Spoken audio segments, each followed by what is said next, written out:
You're live. We're live. You're listening to WCEG, the network. We are the worldwide community empowerment group where we speak life into the community. You can log on with WCEGTalkRadio.com. Watch us live on Smart TV, on the Roku, cable channel, YouTube, Facebook, and LinkedIn. I am William Bill Edwards, host of Wisdom Wednesdays. For the next hour, I am pleased and very happy to have as my special guest, Mrs. Franchesca Warren, District 4 Representative of the Fulton County School Board. Our topic tonight is Visioning the Education of Tomorrow. Franchesca, how are you doing? I'm doing well. It's a beautiful Wednesday. How about you? It's a great Wednesday, very great Wednesday. Thank you for coming on. You know, I've always believed that education plays such a big part of all our lives and what we do. And I'm glad to be around and know you, because I learned from you and Dove, Reggie Tatum and everybody about how the school system really works. We should have to do this, but tell us a little bit about Franchesca Warren. Absolutely. So I represent District 4, which is the Westlake, Langston, and Creekside clusters for Fulton County Schools. I'm a former teacher, administrator, mom of 4. All of my kids attend South Fulton schools.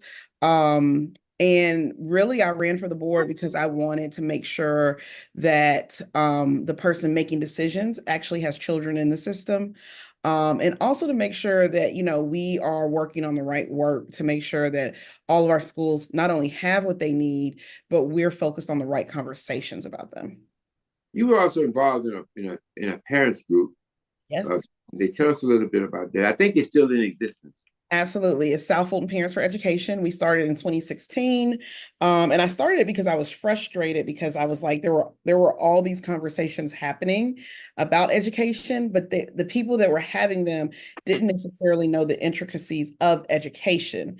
It's really easy for people to talk about what they think should happen, what they want to happen, and they don't understand the work that's currently happening. And so I started to really connect with other parents. And it wasn't just me, it was 2-3 other parents from Cliftondale Elementary School right here. And so we just decided that we were going to start this group, and we wanted to make sure that we had people talking about all things education. The group grew from probably about 10 parents to right now we have over 6,000. We get multiple requests every day for parents to join. And we've done some really good things in the group in that, we've lobbied for certain things. We have supported certain policies and initiatives. And quite honestly, from 2016 to now, to where schools are in South Fulton, and I mean all of South Fulton, our schools are better from the group, the inception of the group. Yes, I've heard of them, I've followed them, and you've done a lot of great things with them. Tell us about a little bit about, before we get into this whole thing about visioning, talk to us a little bit about the school system, how it works, how is it broken in our area. You don't have to go all over the county, but just in our area, how does it work? Who's responsible for what? So the school district is, and I tell this to people all the time because every time I start one of my community meetings, and if you haven't been, you should come. I usually have a couple of hundred parents there at the least. I always start with talking about like how much money does it cost for us to run our district every month? And I start with that because what you'll hear traditionally is, Fulton County has all this money. Where is it going? And we are a $1 billion business. Okay. And so I always ask this question. I say, how much money does it cost to run this system? And people will say 5 million, 10 million, 20 million, 30 million. And they'll say all these things. And I always tell them that last year it was $90 million a month for us to run payroll and to keep our offices open and functioning. And I start with that because I don't know if people realize, when you're a billion-dollar business and your business is educating children, you also have to make sure that teachers are paid and custodians are paid, and that you have plumbers working, you have electricians, and that you're building, you have code, like all of these things that happen. So in our district, we have 7 board members. Each board member represents their respective area. However, we have a superintendent, which is the CEO of the district, and they run the day-to-day of the district. As a school board member, I have 3 jobs actually. We set the budget, we hire the superintendent, and we oversee the academic programming of our school district. So since I've been on the board, this is actually year 4. I start my new term in January. That has been the crust. But a lot of the work that I've had to do is around the reputation around our schools. When I first got on the board, it was very common for people to get on whatever and say, I'll give you an example. None of the kids in Fulton County schools can read. They can't read. And it sounds great, but that's not actually the truth. And so what I've done over these last 4 years is really start conversations about what is actually happening in our schools, how we as parents can engage, and confronting some of the things that have been long-standing untruths about the schools. What are some of the most exemplary things that you found out? And we're just talking about schools as it is today. That's really going on in our schools. Yeah. So this is something that's really important. When COVID happened, that was my first year on the board, 2021. And one of the first things that we realized is that kids staying home had a really bad effect on just their education. And so in 2021, Fulton County Schools, we had gotten a lot of money from the federal government. We spent $90 million revamping how we taught reading across the district, across socioeconomic groups, just across. And that is, when you look at that number, $90 million, that's of course buying new curriculum, but that's training teachers, that's engaging parents, that is doing professional learning for teachers, that is field trips, literacy field trips for kids. We really put our all into that. And what we've seen as the result is that our kids are better readers, and it's showing up on standardized testing. And so that's something that I think about that a lot of people don't realize is something that a school board would do, but $90 million is a lot of money. And that's what we spent. And we're still, it's not a one-time thing and that, oh, we spent it and that's it. We still make sure all of our teachers are trained. We still make sure that, we're going through and we're doing these things. So that's something that comes to mind. We've done a lot of more other things, but that comes to mind just for the sheer dollar amount of it. I'm sure the biggest budgetary issue you have is probably personnel. Am I correct? Absolutely. Absolutely. Yeah. Part of that $90 million every month is making sure staff is paid. We get a lot of people who will say things such as, use your surplus, because we have a surplus, right? By law, you have to keep a certain amount of a Right. surplus. And people will say, use the money to do this and build that. We're $90 million. If we have a surplus of 200 million, let's just say that's the magic number, right? That's about 3 months of pay. Right. If you didn't pay our people on time, I mean, that's devastating for families. So those are the things that you have to weigh when you're talking about being a school board member, making sure that you're financially being cognizant of the money, being very transparent on what we spend our money on. So that's something that people take for granted. And I have to remind people when they want us to invest in things or give money, I'm like, listen, our job is to educate children. And in that education of children, it costs money. And so we try to be very intentional about what we spend our money on for the taxpayers. You're absolutely correct. I remember my time as county commissioner, we held back 8.33% of our budget, and which probably equates to about 3 months of being able to pay people and things of that nature. So it's real crazy. People need to know that it's real crazy. My mother used to always say, "A fool and his money will soon part."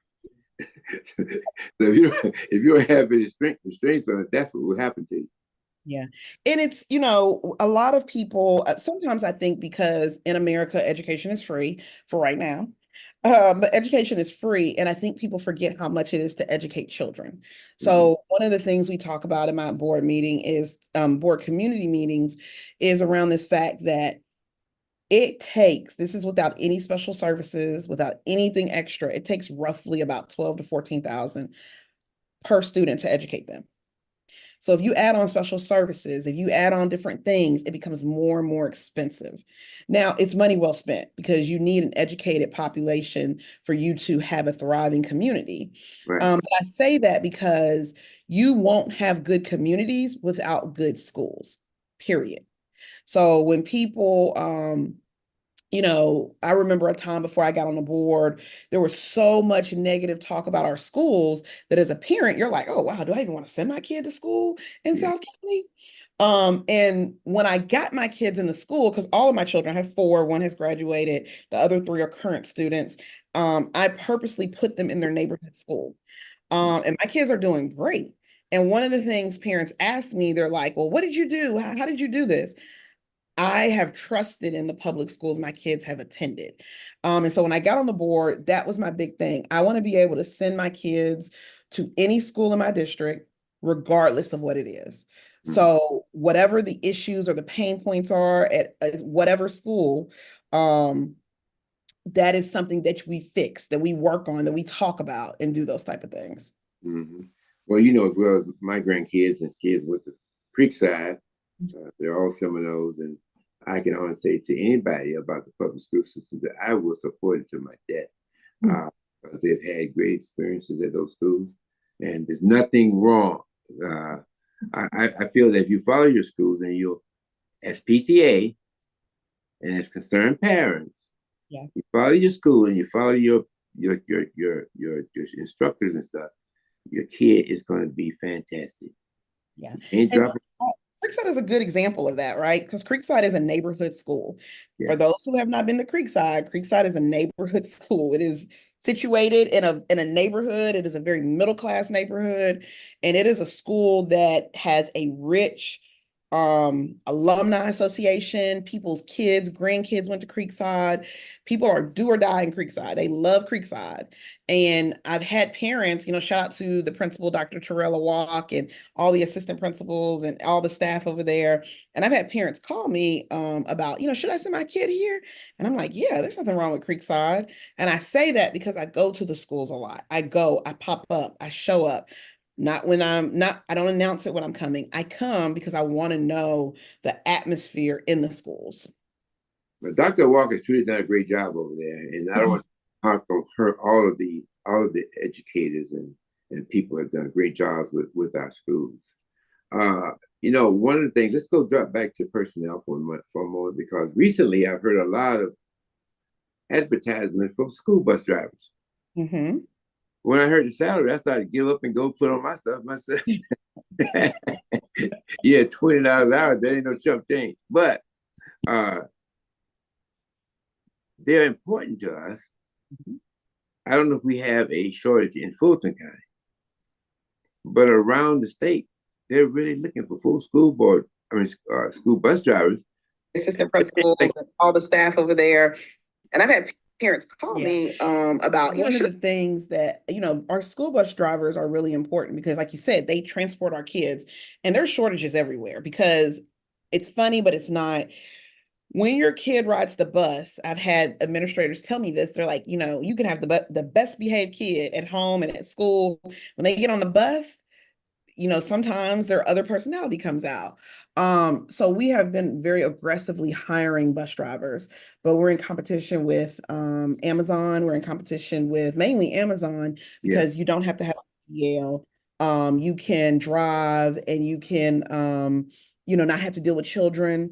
But our bus drivers are awesome. Actually, the bus driver of the year is from South Fulton. This is a bus driver who found some kids wandering in the street at one of our schools at a home. And so the bus drivers are super duper important, just super important. So I know that they are.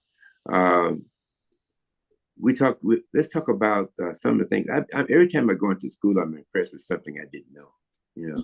I know they get more. The more I go by there, the more advanced they get. let's talk about some of the advancements that we have made in our curriculum and with our kids that people may or may not know about. Absolutely. So one of the big pushes that Dr. Looney has done since I've been on the board is around CTAE. That is Career Technical Education. Hold on, Career Technical Agriculture Education. And what that means is getting kids prepared for the workforce. And so now if you're a student in Fulton County, anywhere in Fulton County, every school has certain pathways. So you can go to Langston and you can do the pharmacy pathway, you can do the computer science pathway, you can do the healthcare pathway, you can go to Westlake and you can do the healthcare pathway, you can do the law pathway. If you're at Creekside, you can do the ag pathway, you can do the law pathway. There's probably about, I'm going to be maybe 7 or 8 pathways per school, and there's probably more. And what that does is that kids leave high school with a pathway completion certificate where they can use to go into their post-secondary careers. And honestly, it starts in middle school and goes all the way up to high school. And some schools have elementary programs also. And so we've done a lot of work of realigning those programs. So like if you're in the Creekside cluster, their motto is you start in the cluster, you stay in the cluster. And their focus has been agriculture. So if you go to Oakley Elementary School, which is in the city of South Fulton, they have a farm, they have all these like cute little animals. If you go to Bear Creek, they have a agriculture program. And then the kids matriculate up to high school with Mr. Hyman, who is our South Fulton young farmer. And we have really been intentional about aligning those things because we want kids to get real world experiences. We want kids to be able to leave high school and middle school saying, I think I have an interest in this. At Sandtown, I think my son did, he didn't do healthcare. He did like graphic design. It's just all these different pathways. So we've done a lot of work on aligning them. And also we've started to do the work on aligning our academic programs. What we found is that, 15 years ago, there were certain pockets that only had this programming. And now what we've done is we've equalized it across the district to say, okay, there's an IB program South, but there's also an IB program North. And we've done that for equity so that kids aren't traveling an hour and a half each way to get to school. So our CTAE programming is really, really important. Every year we have a CTAE student fair for middle schools where they can go around and they can learn about the different pathways. Out of that pathway work, we opened 2 new STEM schools. There's a STEM school in North Fulton and there's a STEM school in South Fulton. And so just all of these different things that I try to make sure that parents know about, because a kid doesn't have to pick a pathway, right? But I've gotten parents who have said, I wish my kid had more hands-on work, or I wish my kid had this and this. And when I talk to them and tell them, oh yeah, they can do CTAE, they have a pathway, they can do 2 pathways. There are some who can do 3 or 4 pathways, depending. And what I find is parents are surprised, and that's when they take advantage of it. So our counselors do a really good job in trying to make sure that people know. But that's been my work to, let's make sure everybody knows about this. Let's make sure that people are taking advantage of these experiences. And it works. I can remember, what was the last time we had the graduation in Wolf Creek? We gave medals to all of those kids who had earned college credits during their tenure. It does work, and I think we need to continue to do things like that. Oh, for sure. And Langston Hughes, they have graduated more kids with associate degrees than anybody in the state. They are kids are getting degrees in biology, kids are getting pre-degree, 2-year degrees in nursing. It is crazy. So I tell people that because I want people to know that these CTAE programs, this post-secondary program is so important. And so we want kids to take advantage of it. You can take free college and career classes free college classes in the summer because of CTAE. So again, we've put a lot of money into that and a lot of focus into that.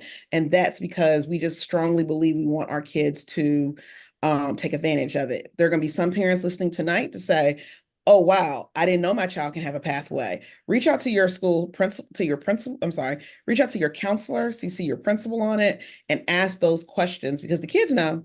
Sometimes they don't want to do the extra work, but it has been so fulfilling in my life, in my kids' life, and the kids that I talk to, and they are just like, oh, I got, 2 degrees. And last December, or was it was December before last, Langston Hughes had probably like 15 young men who were graduating early in December to play college ball. And there were at least half of those young men who had associate degrees. And talked about just how they were going to be even more ready for college because they have 2 years underneath their belt. They have associate degrees. It was great. Oh, what a great program. I can testify to that. One of the other things too is that I come in schools, you and I, we've been around these schools a lot. I go into schools and I see magnificent walls with children, $1 million in scholarships and $500,000 in scholarships. Then I go out front and I see these signs everywhere, MIT, Morehouse, Clark, Morris Brown, whatever the case may be. And I wonder now, how effectively have we been in getting the word out to show off and be proud of the students that we have? Yeah. So it's twofold, right? In South Fulton, and this is the difference that I've noticed, is that in other parts of the county, there are several newspapers and news organizations that focus on them. South Fulton only has maybe one or two. So I just put this on the Facebook group a couple of weeks ago, but there was like 6 news stories of good things happening, right? It was a kid winning a scholarship. It was somebody else who's running in the Olympics in 4 years who qualified. It was just all these great stories about South Fulton Yeah. students, academic and athletic. And I think we are our biggest cheerleaders. I've said this before I got on the board. I'll say this on the board and even after I leave the board. We are only going to be the only ones who save ourselves. Nobody else is going to save us. So when we talk about these good things, I never say talk about the good things and ignore the bad. Absolutely not. But I want us to lead in conversation about the magnificent things happening. And no, we have work to do in certain areas. Sure. So I don't think we do a good job of telling our story. Now we have a news section of our district that does nothing but write stories about good things happening in Fulton County.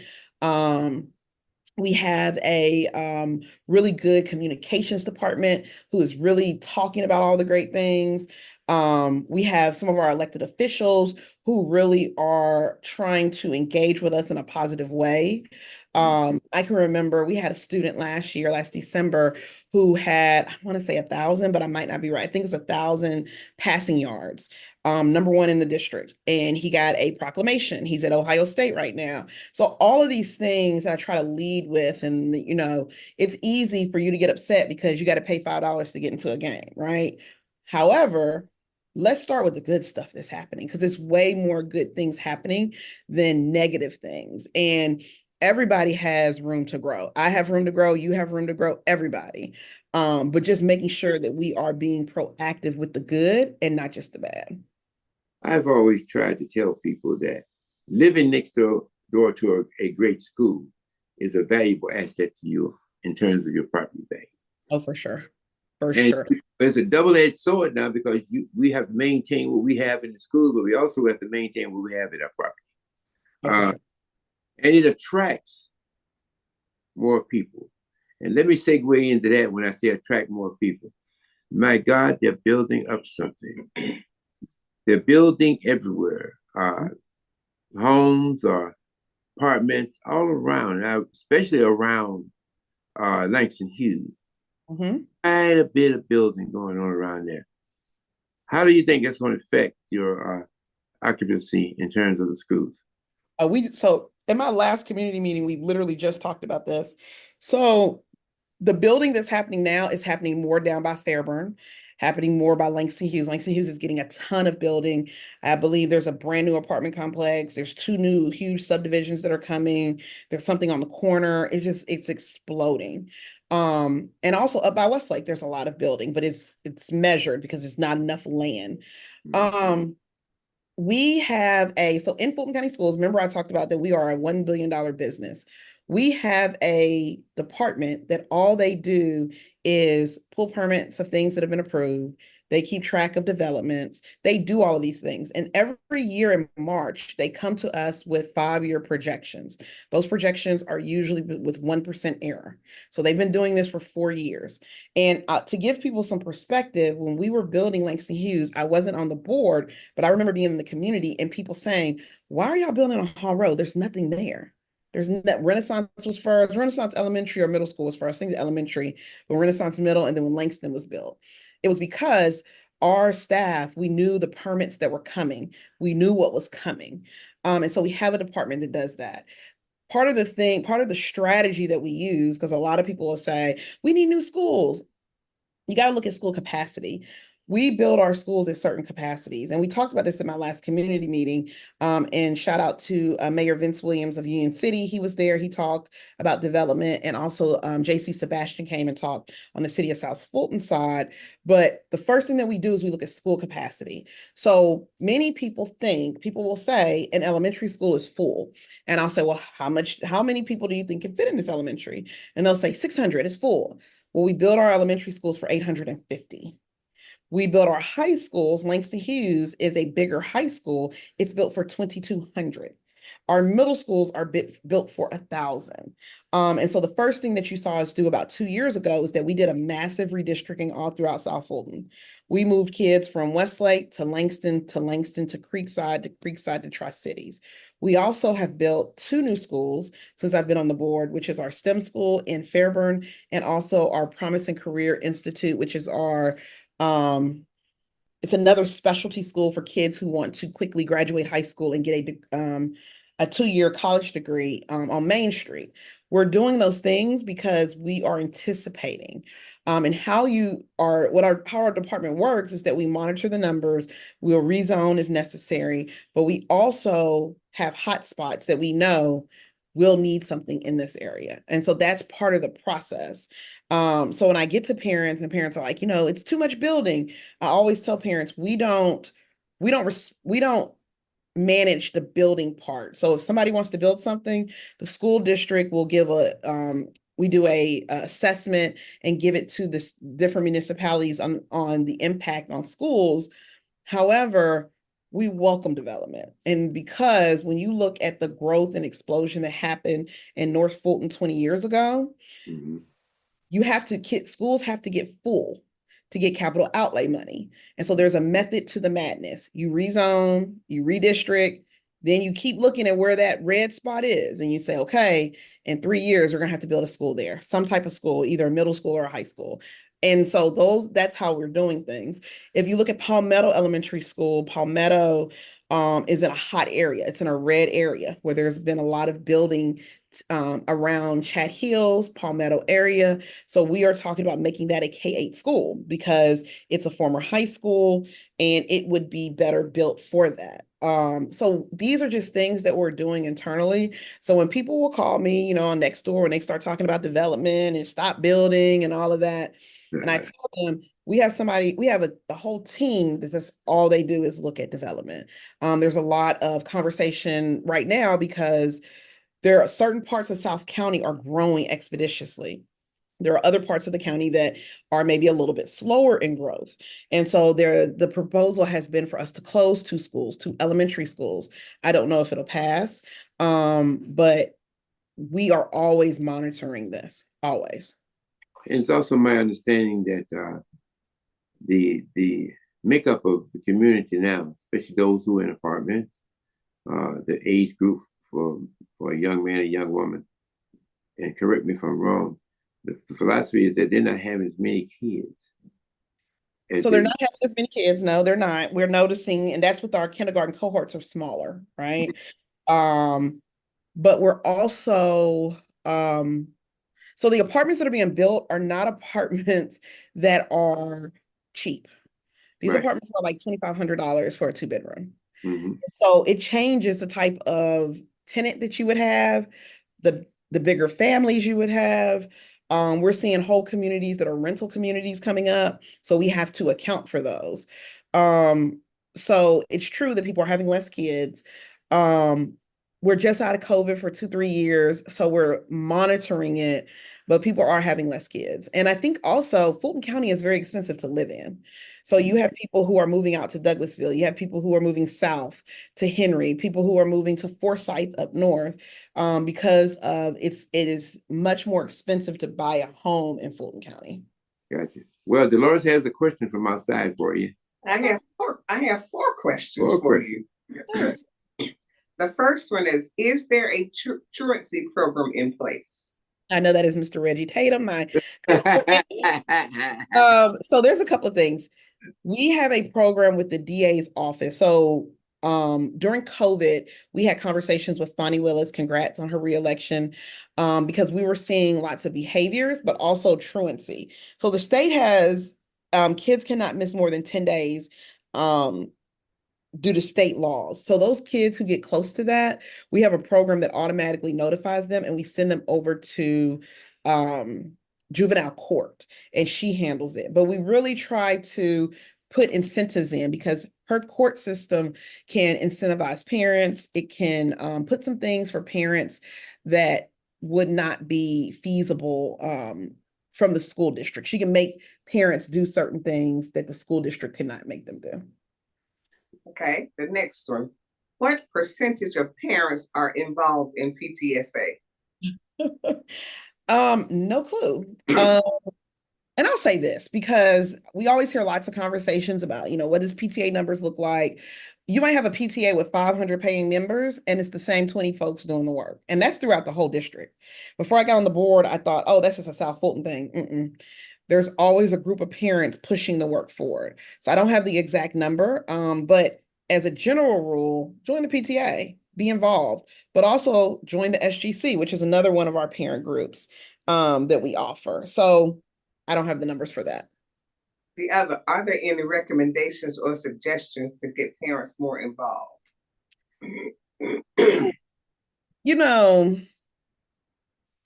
The suggestions that I would have for parents, and this is just from my own experience, is we have to, as a district, I don't think we should judge parents if they don't come to the school every day. I'm not a parent that comes to the school every day. However, I send things, I email teachers, I talk with them. I think that if I was giving a parent an idea, the first thing that I would say is, hey, have you met the child's teacher? Are you talking to them? Do they know you? And that way, it's not so judgmental. I can remember being an elementary school parent, not knowing anyone and feeling like, okay, everybody's clicked up. I don't really fit in anywhere. And it wasn't until I made friends because I was on the SGC that I started to have friendships and I started to really feel like a part of the school community. And so I tell parents, start with that piece. Ask how you can get involved. Almost all of our schools have parent liaisons. Ask them, what do you need me to do? That doesn't mean that you get to come into the school carte blanche and hang out and do whatever you want. But what it does mean is that you can be a part of the school for a positive. And every parent is different. Some parents just have a lot going on and they just, right now they just can't make it to the school. And so what I tell parents is, make sure that whatever you can do, whether it's an email, whether it's you giving monetary, whether it's you coming up on a Saturday and helping with a cleanup day, whatever that looks like, be involved in that way. You don't have to fit a mold. You might not be able to be the president of PTA, but you might be able to be, a really good volunteer on those days that you have off. So I think less judgment of parents. And I think more understanding that we all have a lot going on, but also not to use that as a crutch or as an excuse because our babies, no matter how much they say they don't like it, they really do like seeing us in the school. Okay. I think that answered the last two questions. Everything was all encompassed into that one. So that's good. Okay. Well, brother Tatum is always active about stuff. You picked him off from the first question, huh? Yeah. But he always talks about that, and it goes back to when I was commissioner, when we had the out of school, where we had suspension program. We were very much together with the school board. Yeah. In the police department. And we were able to, but it's more than that, because we had to get paid. Counselors, we had to do intakes, we had to do exit interviews, all of that stuff. And so it takes a little planning to do that. But we arrested. This is no true. Not gonna say arrested. We stopped 1,000 students the first year. Yeah. On the streets. And here's the other good thing. Our home burglary rates went down 18%. Yeah. And with as we're talking about truancy, you see a kid out, call the police and let them know you see them. Every time that I go to a store and I see kids that are supposed to be in school and they're not there, I call the school. I talk to I do it all the time. And I do that because I want to make sure that I'm making sure that someone knows they're not in school. But really what we've gotten to a point of, and I hate this, is that, some people, some parents, some kids, some community members don't value education. And I think when I talk to young people and they're like, well, why do I have to go to school? That's not something that I would have asked at that age. So you talk with them because many of our kids have been conditioned to think they don't need to go to college. They don't need post-secondary training because of the internet, because they can be a content creator, they can do these things. And what I try to explain to parents and kids is that you always need a backup. You always need a backup. So it's just a little bit of all of those things. Yeah. Now, something I haven't done tonight, I haven't called the name of one school. What school? Especially not Westlake. But I'm going to call two. Okay. I'm going to call two. Because I think you need to give us some insight on what they're about and how they're doing. And one's Global Impact, the STEM. Okay. Tell us about I was there when they cut the ribbons and all that kind of stuff. How are they doing now? What's the vision of that school? So Global is our STEM school. It's a sister school to Innovation Academy. It is a specific school where kids get nothing but science and math. It is a smaller school. It has about 900 kids. It actually has less than that. It's built for 900 kids. And it opened in 2021 or 2022. I can't remember. Yeah. It is a school for kids who like science, who like math, who like engineering.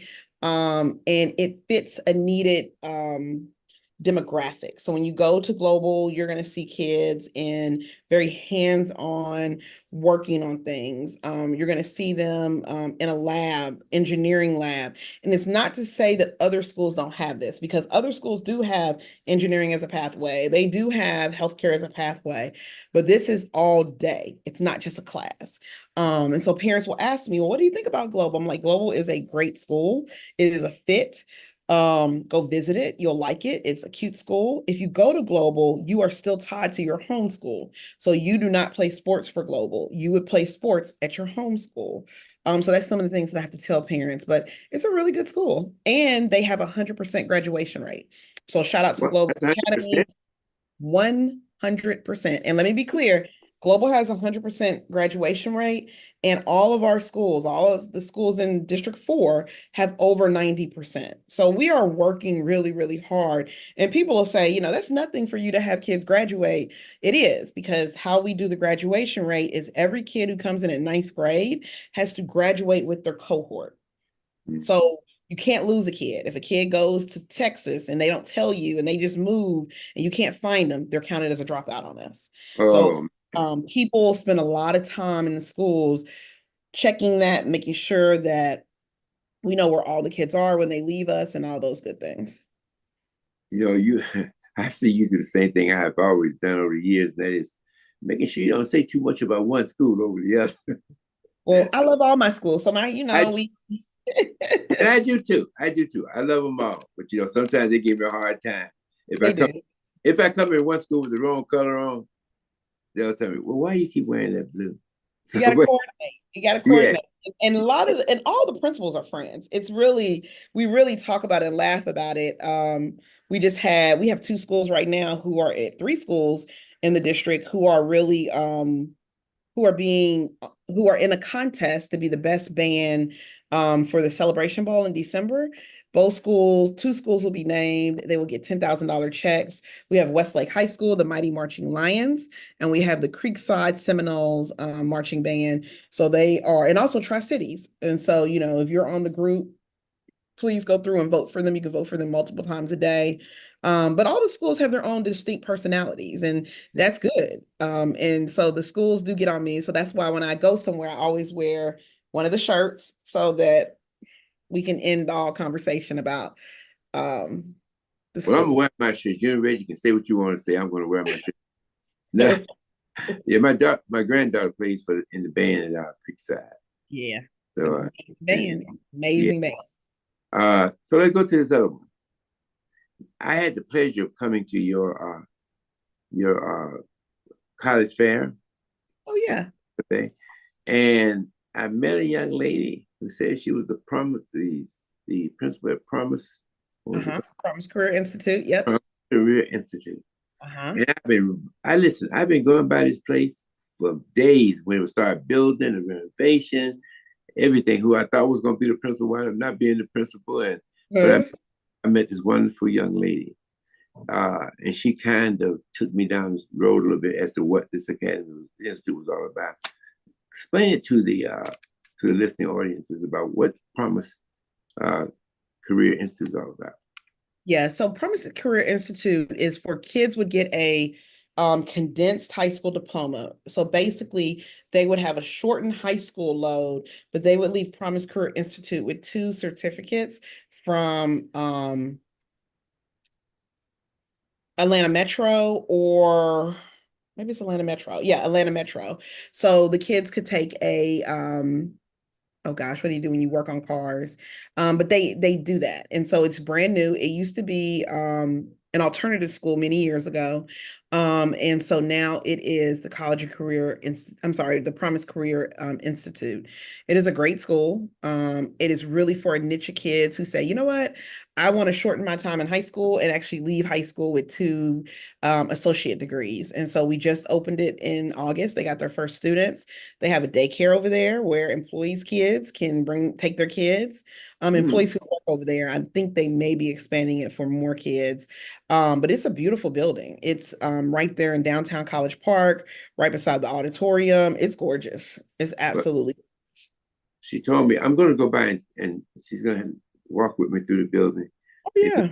Very nice. It's very nice from outside. And I did also talk to Catherine Rogers because the speed limit in front of that place is atrocious. So we're going to put she's going to have to put some school cameras out there. Yeah, it's a lot. People are speeding a lot, on Main Street. So that would really be helpful. Yeah, so I'm telling y'all now, if you're coming down Main Street in a month or so, you may have a problem. If you are speeding. Absolutely. I want to go back to employees and great employees that we have. I know we have some. But how long are they staying? What is it? What is the longest tenure? I mean, what is the average time people are staying with us? Especially in terms of principals. Our principals, so if I look at our principals now in just the high schools, our longest serving principal, I don't want to misspeak. It might be, let me not misspeak.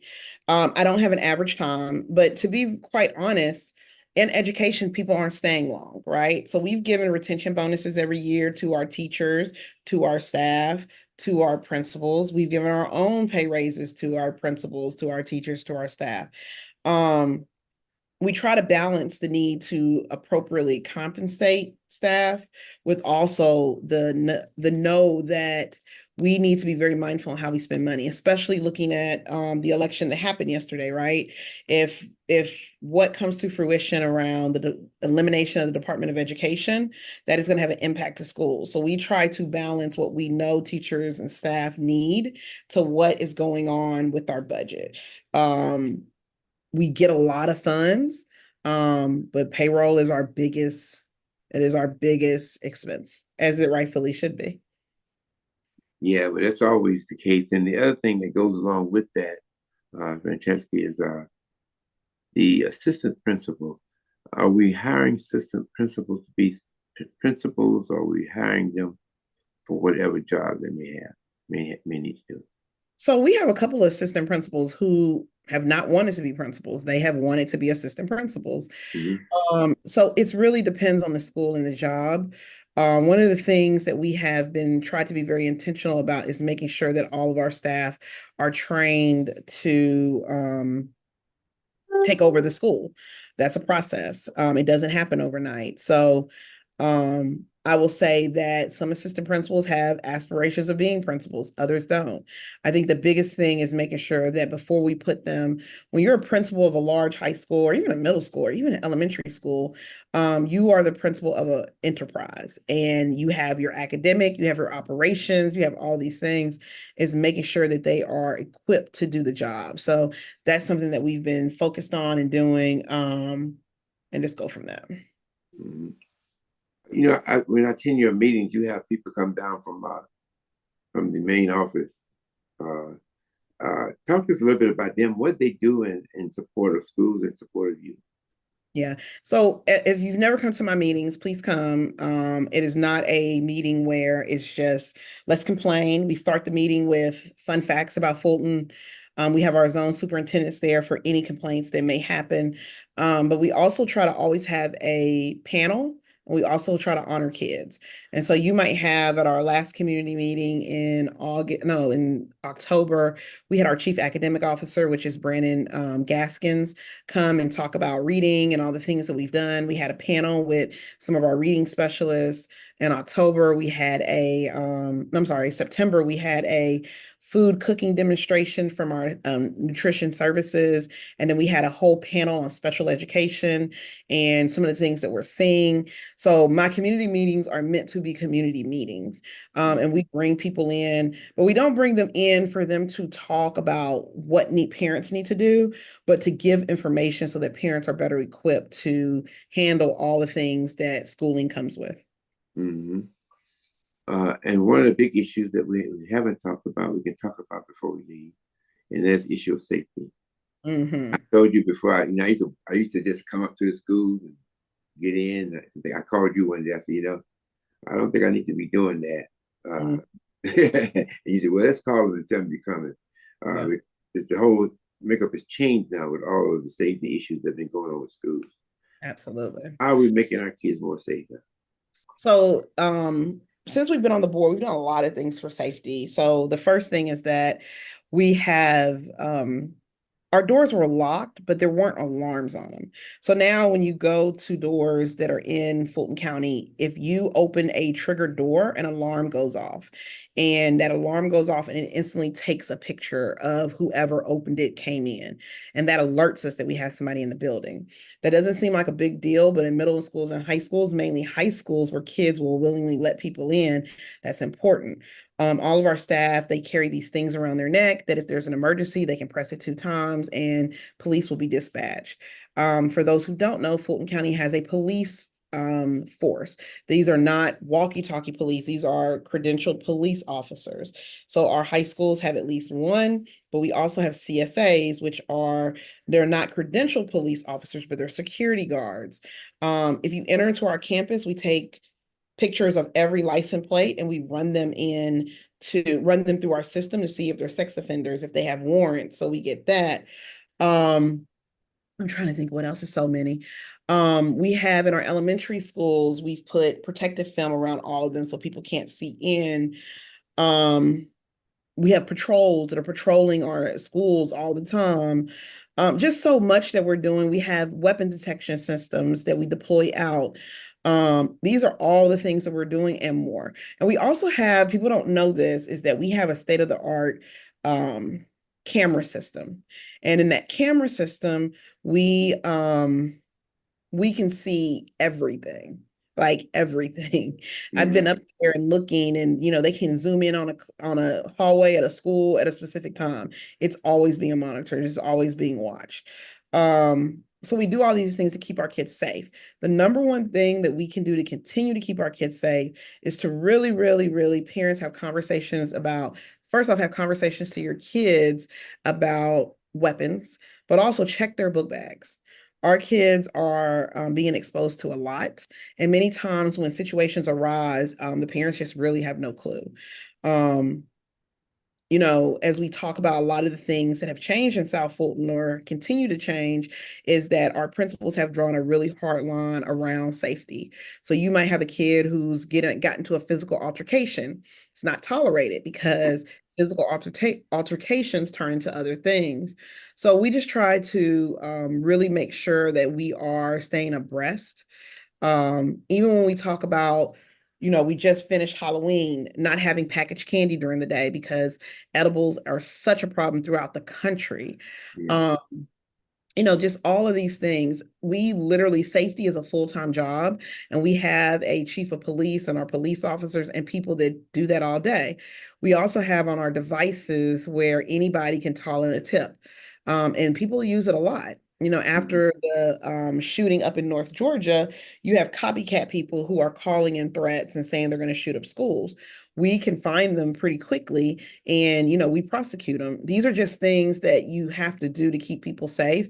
And before I got on the board, I really had no clue about all the things that happen while we sleep, so that in the morning when you get a letter that your school's on lockdown or they're doing something, it's because we've gotten a tip.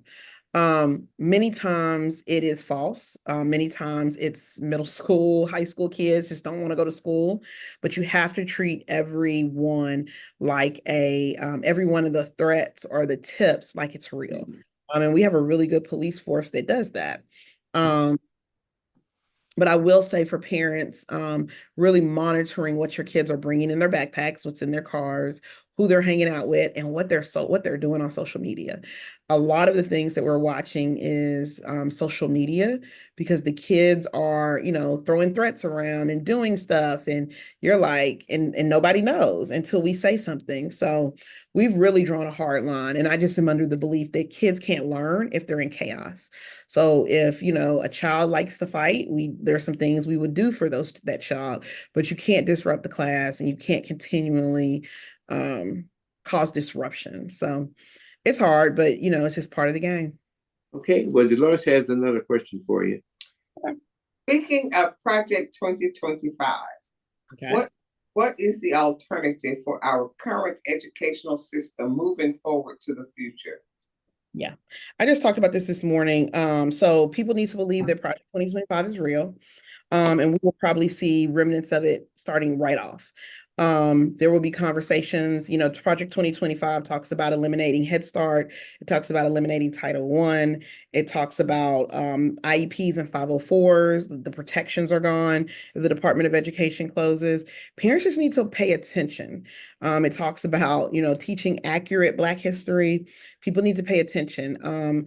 If you're in Fulton County, what I would say is pay attention to board meetings, pay attention to conversations that will be happening, and make your voices heard. We are elected officials.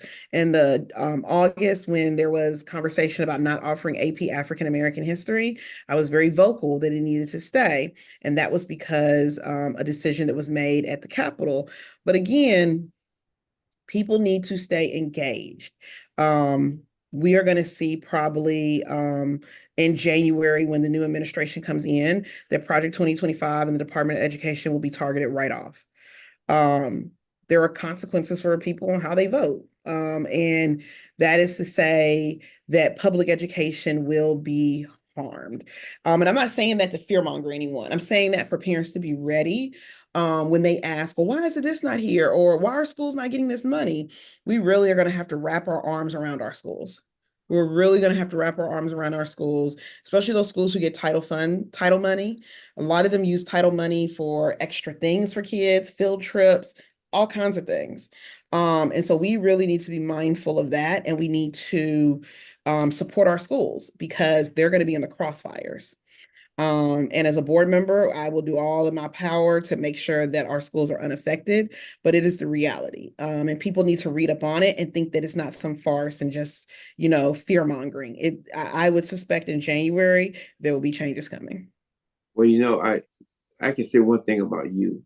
You continuously give out information on a daily basis in terms of the website and things of that nature. I think because the things that will be changing in the future, that's going to be very important.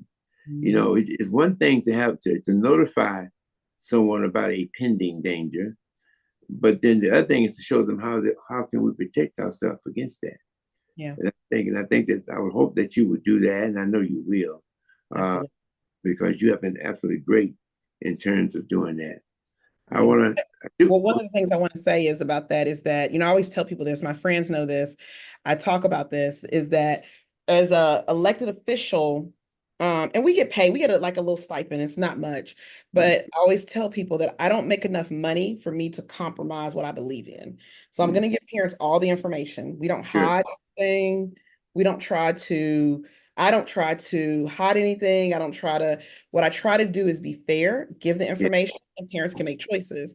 But I'm really want parents to make sure that they are paying attention come January. Right. And this goes from everything from financial aid. Just read Project 2025. It's in the Facebook group. If you go to page 391, they start talking about it. Our schools will need us, and our teachers will need us. And so just imploring to parents to pay attention. And I will definitely be dropping things and going from there. But for the most part, I will say this, in Fulton County Schools, we have, for those of you who do not know, we have a very different board than years past. So everybody who was on the board when I got there is gone. We have new board members. And so everybody really tries to do what's best for kids. And it's important for people to watch the board meetings. We don't try to hide it. We don't try to act like, we don't want people to know certain things, but we'll have some hard decisions to make in the next couple of years. Okay. Well, before you go, there's another question for you. One last question. Can you share any information for special needs children?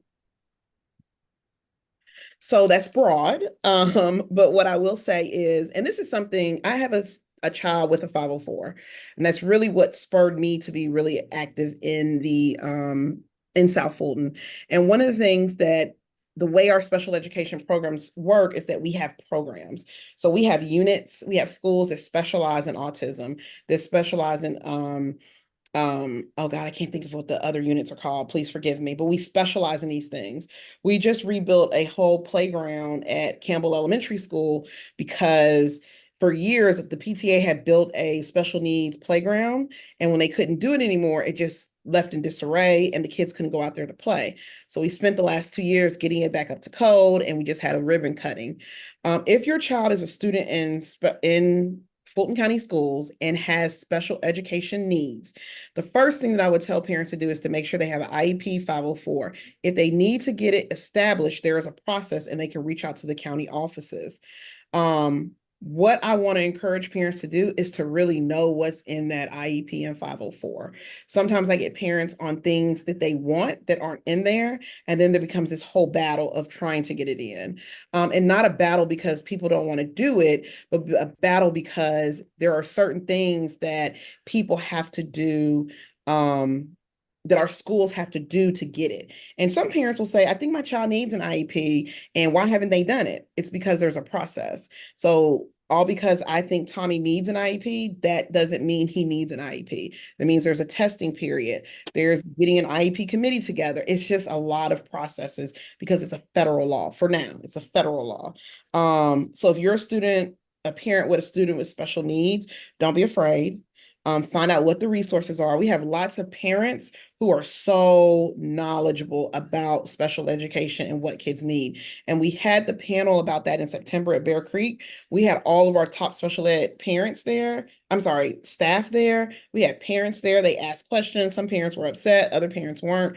But the point of it was to have conversations, because it shouldn't be an adversarial relationship, because kids are going to be in our systems for 12 plus years, and we want to make sure we service them appropriately, but also that we stick to what the law says, and things. And last point, if you are someone who wants to teach special need kids and you want to get the certifications, we pay an extra $5,000, and they're on a different pay scale. So we would love to have you.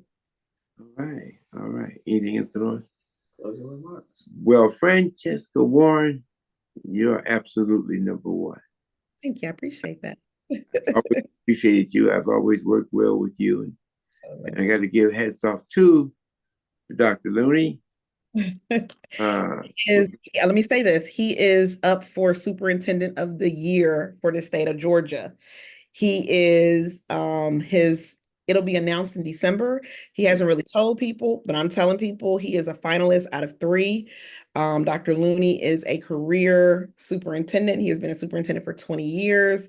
This is exciting for the district. We know he's going to win it. We hope. He has a very interesting story. Remind him that I was on the panel that gave him the job. So he was a student. He was a dropout. A lot of yeah, people don't know he was a dropout, and then he went to the military. Yeah. So we're just happy that he has spent so much time because he's allowed us to level set in Fulton for a lot of things that we were needing. Well, Franchesca, thank you for being with us. I know things are going to look a little different in the next year or so, but I would just implore you to where there's find the good in it, keep us moving, keep our children educated, and with what we're going to expect to be coming in the future. So, thank you so much for being here. And I'm on you send me everything. I get it all. Some of it's a little heavy for me. I may have to call you and get some clarity. But they never can say that Franchesca Warren didn't send me information. No problem. Have a great time, guys, and thank you for having me. Thank you so much. Have a good one. Bye-bye. Thanks. All right. Well, that's it today for an informative conversation with Miss Franchesca Warren. You can like us on Facebook and Instagram. Connect us on in LinkedIn and TikTok and Threads.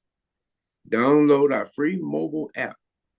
Alexa, you can simply say, play WCEG Talk Radio. Listen to WCEG on any of our 12 podcast distribution platforms. But last but not least, the topics and opinions of those of the show hosts and guests are not, and I repeat, not that of WCEG Network. Thank you for your continued support. As I always say, in all you're getting, get an understanding.